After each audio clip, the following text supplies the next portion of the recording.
अस्सलाम वालेकुम दोस्तों, इनसाइड बाय मौज़म फ़खर में खुशामदीद। हुकूमत ने 2 करोड़ 10 लाख अफराद के बेरोज़गार होने का एतराफ़ कर लिया और ये भी तस्लीम कर लिया कि पाकिस्तान जो पहले ज़रई अजनास बाहर भेजने वाला, इनके बरामद करने वाला मुल्क था, वो अब ज़रई अजनास को दरामद कर रहा है, यानी कि पाकिस्तान में मंगवा रहा है। हैरत की बात यह है कि इस सूरत हाल के बावजूद इस बात का दावा किया जा रहा है कि मुल्की मईशत बहुत तेज़ी के साथ तरक्की कर रही है, और अगर मईशत इस रफ्तार से और इस अंदाज से तरक्की करनी है जिससे ज़रई अजनास की किल्लत भी हो मुल्क में और उसको इम्पोर्ट करना पड़े और 2 करोड़ 10 लाख अफराद बेरोज़गार हो जाएं, तो ऐसी तरक्की से तो भाई हम माफ़ी ही चाहते हैं, क्योंकि ऐसी तरक्की तो ये तरक्की माकूस तो इसको करार दिया जा सकता है, ऐसी पायदार तरक्की करार नहीं दिया जा सकता जिससे मुल्क की कोई किस्मत संवरने का इम्कान हो। इस पूरी सूरत हाल पर आपसे बात करता हूँ, लेकिन उससे पहले एक मुलाकात की ज़िक्र आपसे करना ज़रूरी है, और वो मुलाकात है आर्मी चीफ़ की। और आर्मी चीफ़ ने इस मुलाकात की है FPCCI के वफ़द के साथ। जनरल कमर जावेद बाजवा साहब की मुलाकात इससे पहले भी कुछ ताजर बरदरी के साथ हुई थी, आपको याद होगा, माजी कुछ ज़्यादा पुरानी बात नहीं है। और उस मुलाकात में आर्मी चीफ़ ने जो मुल्की माशी सूरत हाल है उसके हवाले से ताजर बरदरी से इनपुट लिया था और ये जानने की कोशिश की थी कि हमारी मईशत इस वक्त उसकी कंडीशन क्या है और हम कौन कौन से इक़दामात करें जिसकी वजह से मईशत में तरक्की हो। और अब बजट से पहले, एक दिन पहले, आर्मी चीफ़ की जो मुलाकात है FPCCI वफ़द से, वो भी इसी सिलसिले की कड़ी लगती है। ISPR ने इस मुलाकात की तस्दीक की है और एक रवायती सा बयान जारी किया है जिसमें उन्होंने कहा है कि आर्मी चीफ़ ने पाकिस्तान की तमीर और तरक्की के लिए ताजर बरदरी के किरदार को सराहा है और ताजर बरदरी ने भी पाकिस्तान में खुशहाली के माहौल को यकीनी बनाने के लिए पाक फ़ौज की कुर्बानियों को सराहा है।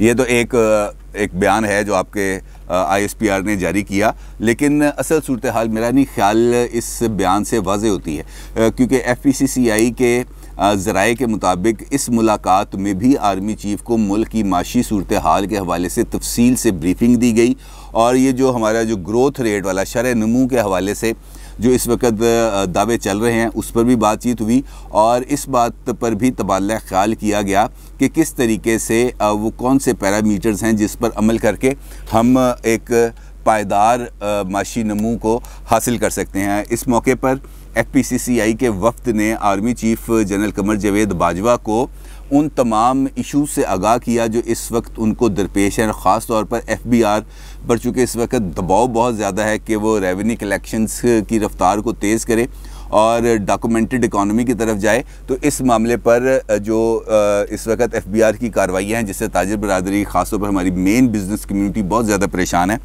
इस पर भी ख़ासी तफसील से गुफ्तगू हुई और आर्मी चीफ़ ने उनको यकीन दिलाया कि इस मामले को लुक आफ्टर किया जाएगा, आपके इस इशू को प्रॉपर्ली एड्रेस किया जाएगा, क्योंकि इसको एड्रेस किए बगैर पायदार तरक्की का जो है मकसद का हसूल वो मुमकिन नहीं है।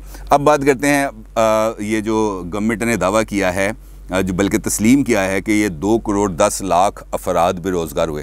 ख़ुद हुकूमती दावे के मुताबिक इस वक्त मुल्क में मजमूई तौर पर जब ये कोविड आया था तो तकरीबन 5 करोड़ 60 लाख अफराद इस लहर से मुतासर हुए थे, यानी कि उन्होंने अपना रोज़गार खो दिया था। और इस वक्त भी तकरीबन 2 करोड़ 10 लाख अफराद बेरोज़गारी की चक्की में पिस रहे हैं। ये सिर्फ 2 करोड़ 10 लाख अफराद नहीं हैं, ये 2 करोड़ 10 लाख ख़ानदान, इनको बड़े आराम से हम इसको डिक्लेयर कर सकते हैं। और इससे आप अंदाज़ा लगा सकते हैं कि इस वक्त जो हमारे मुल्क के हालात हैं वो किस तरफ जा चुके हैं और किस तरीके से हम अपनी जो मईशत की ग्रोथ को इससे कंपैटिबल कर सकते हैं। क्योंकि अगर मईशत आगे बढ़ रही है, तरक्की कर रही है, तो उसके नतीजे में रोज़गार के मौके पैदा होने चाहिए, नज़र आनी चाहिए कि अब इंडस्ट्री ने ग्रो करना शुरू किया है, लिहाजा मुलाजमतों के दरवाज़े खुल गए हैं। लेकिन अफसोसनाक बात यह है कि इसकी तरफ कोई तवज्जो नहीं। हुकूमत की जानिब से जारी करदा दादोशुमार के मुताबिक वज़ीर ख़ज़ाना ने ख़ुद इस बात की तस्दीक की है कि हम पहले गंदम, चीनी, दालें और घी जो है वो हम इंपोर्ट कर रहे हैं, मुसलसल इंपोर्ट कर रहे हैं, और इंटरनेशनल मार्केट्स में चूँकि इसकी कीमतें बहुत ज़्यादा मुतासर होती हैं, लिहाजा इसके असरात हम तक भी पहुँचते हैं। वज़ीर ख़ज़ाना ने कहा है कि गुज़िश्ता 12 माह के दौरान चीनी की आलमी मार्केट में कीमतों में 58% का इजाफ़ा हुआ, जबकि पाकिस्तान में चीनी की कीमतों में 19% का इजाफ़ा हुआ।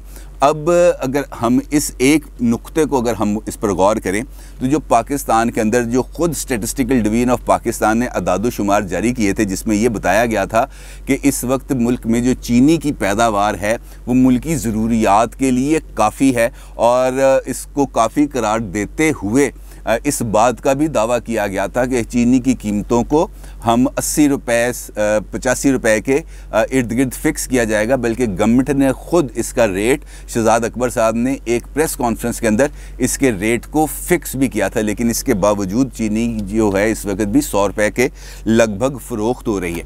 तो अगर ये इजाफ़ा जिस तरीके से वज़ीर मौसूफ़ कह रहे हैं कि सिर्फ 19% बढ़ी, तो आज से जो 2 साल पहले चीनी की कीमत 58 रुपये थी, और उसको अगर आज से हम कन्वर्ट करें तो ये तकरीबन 90% कीमतों में इजाफ़ा हुआ। जो आलमी मार्केट जो ख़ुद ये कह रहे हैं कि 58% आलमी मार्केट में बढ़ी, तो ख़ुद अंदाज़ा लगा सकते हैं कि ये हम जो अदाद-ओ-शुमार का जो हमने खेल रचा हुआ है, ये किस हद तक हमारी जो मुल्क व कौम है उसके लिए नुकसान का सबब है। वो कहते हैं कि जी हमारे यहाँ पाम ऑयल की कीमत में सिर्फ 20% इजाफ़ा हुआ, जबकि सोयाबीन की आलमी मार्केट में कीमतों में 119% इजाफ़ा हुआ, जबकि पाम ऑयल की कीमतों में 102% इजाफ़ा हुआ, जबकि हमने सिर्फ 20% कीमतें बढ़ाई हैं। अब अगर ये कीमतों का तयन, दालों की कीमतों का तयन, आटे की कीमतों का तयन भी इंटरनेशनल मार्केट के साथ करना है हमने, तो आप इस बात से बखूबी अंदाज़ा लगा सकते हैं कि हमारी मईशत इस वक्त किस हद तक उसका झुकाव जो है वो नीचे की तरफ है। क्योंकि अगर आटा भी हमने बाहर से मंगवाना है, यानी कि गंदम भी अगर हमने बाहर से मंगवानी है, चीनी भी हमने बाहर से मंगवानी है, दालें भी हमने बाहर से मंगवानी है, तो सवाल ये है कि आलू इस मुल्क में क्यों महंगे हो रहे हैं? जो सब्ज़ियां हम रोज़मर्रा इस्तेमाल कर रहे हैं वो 100-125 रुपए किलो के करीब क्यों पहुंच चुकी हैं? वो तो हम इंपोर्ट नहीं कर रहे ना, सब्जियां तो इस मुल्क में पैदा हो रही हैं। ये जो चिकन है उसकी कीमतों में इजाफा क्यों हो रहा है? वो तो पाकिस्तान में ब्रायलर पाकिस्तान में तैयार हो रहा है, लेकिन उसकी कीमतों में भी इजाफा हो रहा है। इसकी तरफ किसी किस्म की कोई तवज्जो नहीं। और ये कहा गया है, जो उन्होंने इकनॉमिक सर्वे ऑफ पाकिस्तान जारी किया है आज, उसमें यह कहा गया है कि जो होल सेल मार्केट में लोग हैं ये बहुत ज़्यादा मार्जिन बना रहे हैं। ये वज़ीर ख़जाना जनाब शौकत तरीन ने अपनी प्रेस कॉन्फ्रेंस में कहा। उन्होंने कहा जी होल सेल मार्केट में लोग बहुत ज़्यादा मार्जिन बना रहे हैं, जिसे हम ख़त्म करना चाहते हैं। हम ज़रूरी शोबे अशिया खुर्दोनोश के गोदाम और कोल्ड स्टोरेज ला रहे हैं, जिनसे आड़तियों से जान छूटेगी।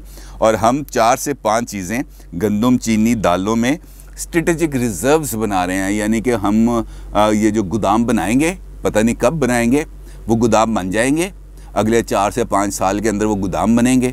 फिर हम उनके अंदर इन चीज़ों को स्टोर करेंगे, और स्टोर करने के बाद हम उनके स्ट्रेटेजिक रिजर्वायर्स बनाएंगे, उनके ज़खायर बनाएंगे, ताकि हम किसी भी किस्म की किल्लत का हमको सामना ना करना पड़ सके।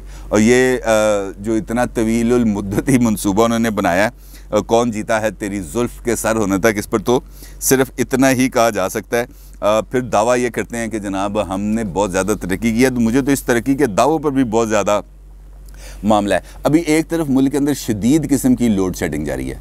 ख़ुद हुकूमती वज़रा नूर आलम, हुकूमती MNA जो हैं नूर आलम साहब, उन्होंने कौमी असम्बली में ख़िताब करते हुए कहा कि जनाब 22 घंटे की लोड शेडिंग हो रही है। और उसके जवाब में जो वज़ीर तवानाई हैं उमर अयूब साहब, हमाद अज़हर साहब, उन्होंने कहा कि जनाब ये जो पिछली हुकूमत मुआहदे करके गई थी, ये उसकी वजह से है क्योंकि हम उस बिजली की भी कीमत अदा कर रहे हैं जो हम इस्तेमाल ही नहीं करते। लेकिन अब वज़ीर ख़जाना साहब ये फरमा रहे हैं कि हमने इंडस्ट्री के लिए जो बिजली की कीमत है, जो उसका टैरिफ है, उसको कम किया, जिसके नतीजे में हमारी खपत में, यानी कि बिजली की खपत में 29% का इजाफा हुआ। अब सवाल ये पैदा होता है कि सच कौन बोल रहा है? हमाद अज़हर साहब सच बोल रहे हैं, शौकत तरीन साहब सच बोल रहे हैं, क्योंकि अगर 29% का बिजली की खपत में इजाफा हुआ तो इसका मतलब है कि वो बिजली जो हमाद साहब कह रहे हैं कि हम इस्तेमाल ही नहीं कर रहे, हमें उसकी कीमत अदा करना पड़ रही है, तो वो इस्तदलाल उनकी वो पॉइंट वो बिल्कुल गलत साबित हो जाता है। और अगर उनकी बात दुरुस्त है और बिजली की खपत नहीं बढ़ रही, बिजली की खपत उतनी ही है जितनी मुल्की ज़रूरियात हैं, तो फिर ये तवील लोड शेडिंग, गैर एलानिया लोड शेडिंग की कोई वजह समझ में नहीं आती, क्योंकि बिजली के मामलात में भी हमें अच्छी खासी रकम जो सार्फिन हैं उनको अदा करना पड़ती है। फिर वो ये फरमाते हैं कि जनाब हमारा जो कर्ज़ है वो हमने कम कर दिया, बहुत कम हो गया हमारा कर्ज़।